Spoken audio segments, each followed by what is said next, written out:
back to the podcast. Danny, can you believe that we are in the last chapter of Hebrews? I honestly can't believe it. I don't want small groups to end like ever. Well, it's not going to end. We're going to move on to another series. Bet. You know, we're in the last chapter of Hebrews, and we've been learning all about everything that's in Hebrews, and so it's been an awesome ride. We're in chapter 13, and I really think that as we've been reading, this section is it's so practical, right? It's giving you everything that you need to live your faith out in the world that we live in. Right. And so it's not just about knowing the truth, but it's about living it. Yeah, I feel like we know all these things. We know that it's great. It gives us all this great information, but now it's going to give us instructions like what's next? What's our next step? Yeah. You know? That's right. So in chapter 12, to recap, we talked about running the race and living holy lives, right? Yeah, right. Yeah, and not just living the holy life, but running that race. What does it mean to run this race that we call life? You know, is it enough to just start? You know, are we going to have endurance to finish it? No, right. And so, you know, we're going to go through the hardships, right? When you run a marathon, it's probably not as easy. You don't want to see me run a marathon. No, I don't. It is not a pretty look. Not at all. Right. And so, Danny, did you play sports growing up? So, fun fact, I actually ran cross country. Oh, wow. She's a runner, she's a track star. I know, I did that. But you're talking about running marathon. Yeah. But again, I'm talking about experience here. It did not look pretty, okay? I think the only time I won a medal was my last track meet, and it was only the first 10 people got medals, and I literally got the 10th medal. But now you have been promoted. You are now one of my elite employees. The reason I'm asking about sports is because I really feel like, playing sports growing up as well, that chapter 13 really resonated with that saying. And some of you may know this, but when your coach tells you to get back to the fundamentals, get back to the basics. And so all of Hebrews, we've been talking about these next steps, what God's calling us to, how we can live like Jesus. But right here in the last chapter, I really feel like Hebrews is telling us to not forget the basics. And here are these basics that we wrote out. You got to love people. You got to stay faithful. Honor your leaders, okay? Honor your leaders. That's a big one. Oh, especially for my J-High small group girls. Let them know. Hello. Let them know. Honor your leaders, please. Honor your leaders.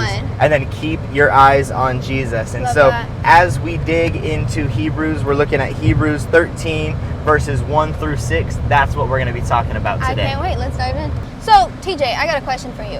Why do you think it's important to love each other?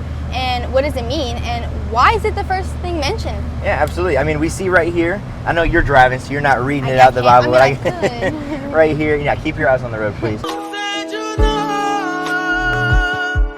Hebrews 13, verse 1, it says, keep on loving one another as brothers and sisters. And I think, Danny, that what you touched on, it being the first thing that they talk about in this final chapter, it's just important because if we miss love, we're missing the whole point of following Jesus. Right? Absolutely. I mean, Jesus is this hope that came to the world for everyone, right? I mean, back in this time, we have to think that some people believed that salvation was only for a certain group of people. But Jesus came to show us that through love, because God so loved the world, right? The emphasis there is love. God loved us and he sent his son. And so if we're not remembering to love one another, whether it be the people that you do see at church every Sunday, or maybe it's the people that you know don't follow Jesus. If we're not loving one another, we're missing the whole point in following Jesus. No, absolutely. I agree. Love is the foundation. It's the root of it all. I mean, like the whole reason Jesus died on the cross is because he loved us first. So, Danny, you know, we're in the Sonic drive-thru. We got to get the Bev. Essentials. Good Dr. Pepper. So, let me ask you this question. As we're reading through Hebrews, we see that in verse 3, it says it is right here, continue to remember those in prison as if you were together with them in prison. So my question for you is, why, as Christians, should we care about people that are hurting?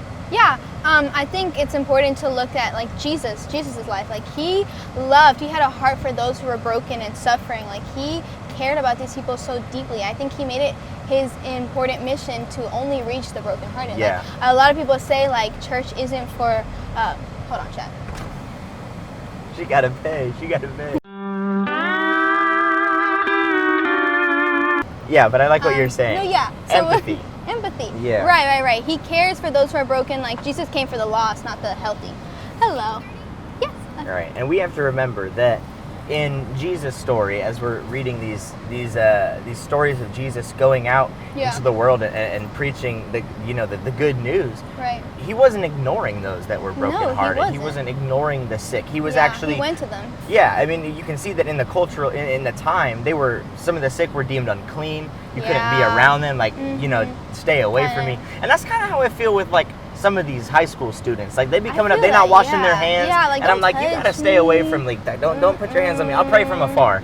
You Boys know? got cooties, like that type of vibe. Right, but we see that Jesus was he was so countercultural in that sense that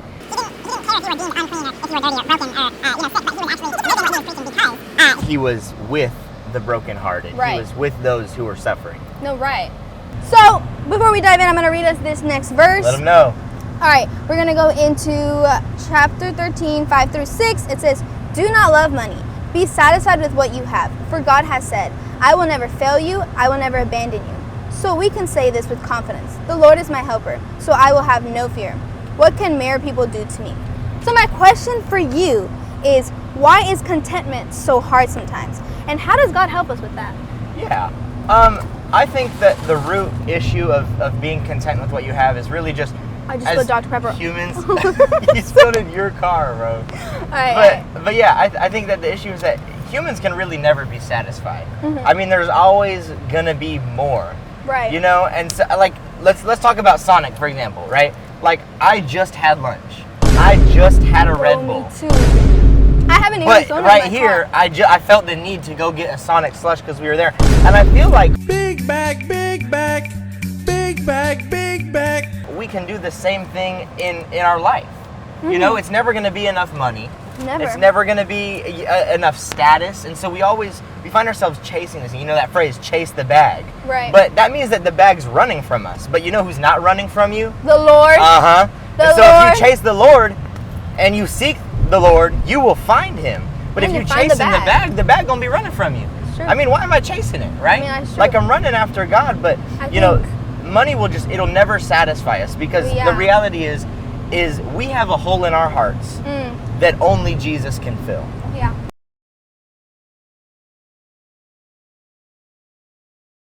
Students, that is all. It's been fun. That's the end of Hebrews right there. Yeah. That is Hebrews 13 right there. It gives us a checklist of what faith in action looks Absolutely. like. We don't want dormant faith. We want faith that is alive and active every single day. Not just Sundays, not just Wednesdays, but every single day. It's not about being perfect, right? not, no. But it's about showing that Jesus really has changed our life. Because how you gonna post on your story and you're doing the story sermon, you're putting the notes on there talking about shout out Tommy brought a fire word in J-High yesterday. Oh my gosh, so good. But if I post the notes of what Tommy spoke, but now on Monday morning I'm living a completely different life in front of my friends at school or work, what am I doing? What you doing? And so Hebrews is not I'm not about gonna being believe you. perfect, but it's showing us how to live out our faith like Jesus every day. Absolutely. So what's one thing this week you can step out and change about your life? Challenge Is it honoring your leaders? Yeah. Is it trusting God? Or maybe, like we talked about, generosity, sharing the gospel, or leading someone to knowing the truth?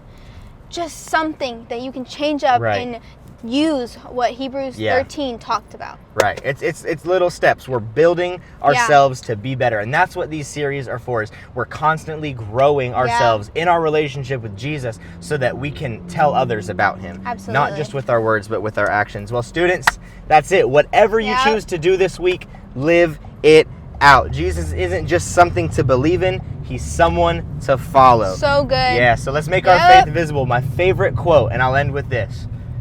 Preach the gospel at all times and use your words only when necessary. Quote. Youth fam, we love you.